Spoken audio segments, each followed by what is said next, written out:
কেমন আছো সোনা? আচ্ছা, এরকম টাইফুনের বেগে কেন চলে গেল বলো তো? কেন, কি কারণে গেল আমি কিছু তো বুঝতে পারলাম না। সারাটা দিন আমার কেমন মহা টেনশনে কাটলো। এখন তুমি আমাকে জিজ্ঞেস করছো ভালো আছো সোনা? আমার তো কোনো কিছু করার ছিল না। তুমি এমন একটা কাজ করেছো যে কাজটার পরে তোমার সাথে আসলে আমার আর কোনো সম্পর্ক রাখার কথাই ছিল না।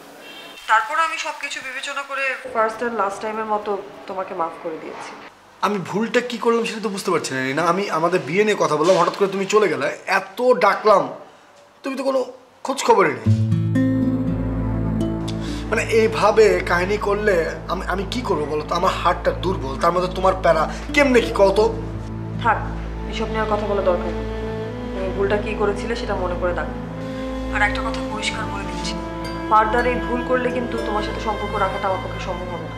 আরে ভুলটা কি সেটা তো বলবা, একটু হিন্টস তো দিবা, নাহলে আমি বুঝবো কি করে?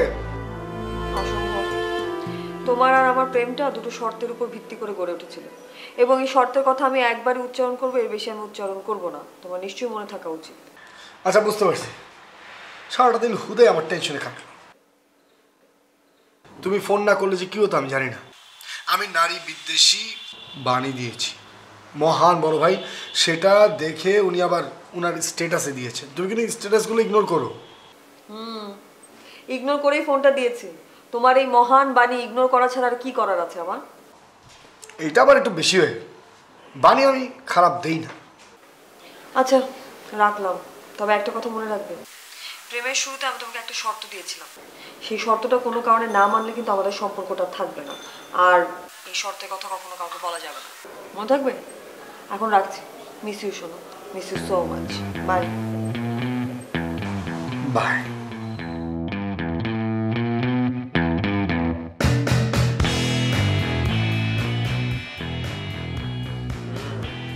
কিরে, হ্যাঁ পেট্রোল ঢোলো। আর মিটমাট হয়েছে, কিন্তু আমি তো মহা বিপদে পড়ে গেলাম ভাই। কোন কারণে আমার উপর রাইগে যে ফাপড়টা নিয়ে রেস্টুরেন্ট থেকে সব কিছু ভেঙে চুরে চলে গেল সেটা তো বললো না। তুই জিজ্ঞেস করবি না? আমি জিজ্ঞেস করেছি ভাই, কিন্তু আমাকে বললো এমন একটা ভুল নাকি আমি করেছি যেটার উপর ওর আর আমার প্রেমের ভিত্তি গড়ে উঠেছে। আমার তো কোনো কিছু মনে পড়তেছে না ভাই।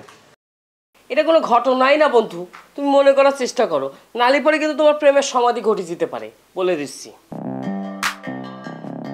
ভিতে কিন্তু ঠিকই বলেছে, প্রেমের ভিত্তি গড়ে উঠেছে যেটার উপর, আরে সেটা তো মনে রাখতে হবে। আমার মনে হচ্ছে ভাই বিয়ে নিয়ে আর কোনো কথাই বলা যাবে না। এই বিয়ে নিয়ে কথা তোলার পরই দিনা কিন্তু আমার ফাপড় নিয়ে সব কিছু বাইরে চলে বাইরে গেল। বিয়ে নিয়ে কথা বলবো না, তাহলে তো হয়ে গেল, তাই না? বুঝিস কি হলো? আমি যাচ্ছি। এই তুই যা।